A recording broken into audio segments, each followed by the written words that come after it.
if anyone wants to follow me, he must hate his mother, his father, his children, his wife, and even himself.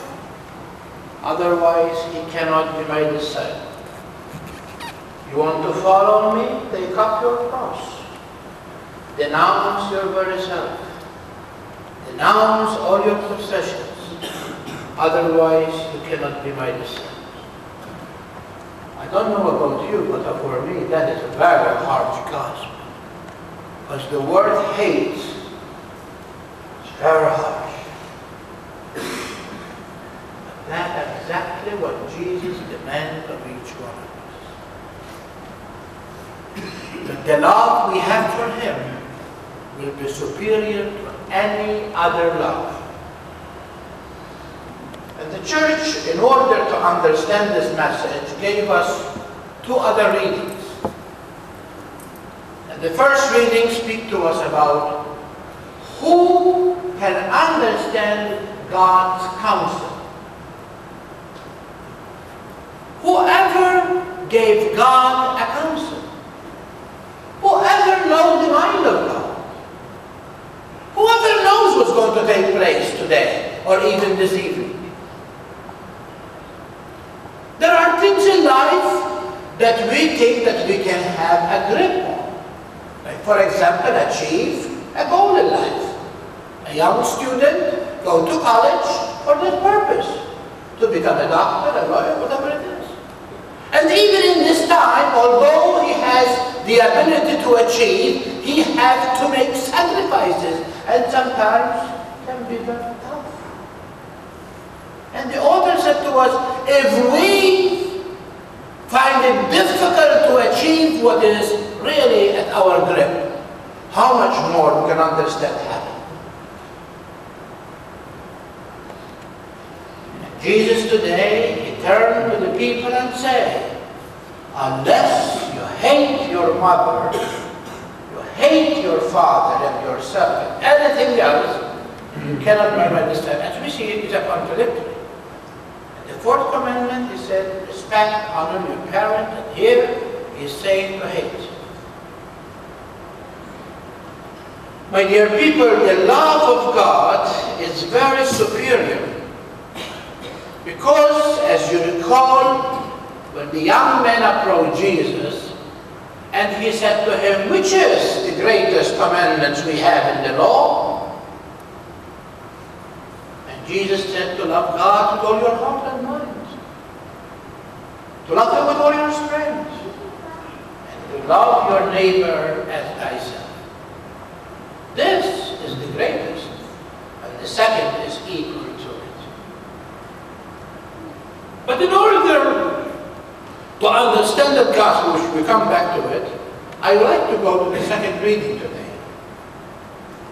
St. Paul was an old man. After his journey to preach the gospel, finally he ended himself in Rome, waiting to appear in front of the emperor to be sentenced to death, because he preached a gospel that was folly for the Gentile, scandal for the Jews, and the power of God for the believers. That's why he was going to be killed. And while he was in his home, but with a guard, St. Paul came across a young man who ran away from his master because he was a slave. His name was Awesome.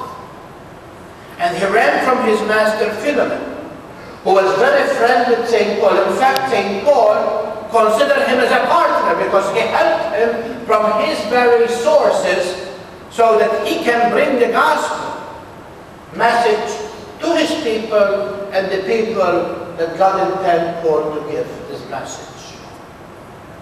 And while he was with St. Paul continued to preach the word, and this young man was so, as we say, interested, and he wants to know about it. And after he believed in the Lord Jesus, Paul poured the waters of baptism in him. And here St. Paul said to himself, this young man is good for me. I am very old now, unable to do what I did when I was young, and he can help me. I like to keep it to myself, but then he had second thoughts. And so he wrote a letter, which is one of the extraordinary letter of the early church. And the letter was written to Philemon, to his companion and friend. And he said to him what we just heard. But the gist of that letter was, my dear Philemon, whom I consider you my partner, I am going to send Osman to you. I wish I can keep him from myself, but I don't want to do this against your wishes, because really, as a slave, he belongs to you. But now I am telling you that this young man is a brother in Jesus. He became one of us. And so I'm sending him to you, not anymore as a slave, but as a Christian. And I ask you to receive him as you receive me. And that is what Jesus wants to teach us in the gospel today. But in order to do that step, you have to have one important foundation. And that is that you have Jesus as the only one that comes the priority of your life. If you don't have him beyond anything in this life, you cannot come to that conclusion. Do you think that God intends to us to hate mother and father and children and wife? Certainly not. But many times we make our mother, our father, our money, our God. Believe me, there are people that money is their God. That sometimes even members of the family, sometimes even precious things in life. And because of that, they lose sight of Jesus. And that's why he said, unless you love me above every other thing, you cannot be my disciple. Because when you have the love of God, which is the expression of Jesus, Jesus the expression of God's love, then everything is going to fall into place. If he is not number one, your mother is a goner, your father is a goner, your possessions are gone. And what are you going to do now? That's why Jesus wants to be number one in our life. And many of us will not understand that unless you have intimacy with Jesus. And the intimacy with Jesus, you don't buy it in the pharmacy. Either you have it or you don't have it. Not because we sit in the pew, not because we receive communion, not because we go to church. That is not intimacy. Intimacy is that he becomes the very source of my existence. And everything I do it because of him.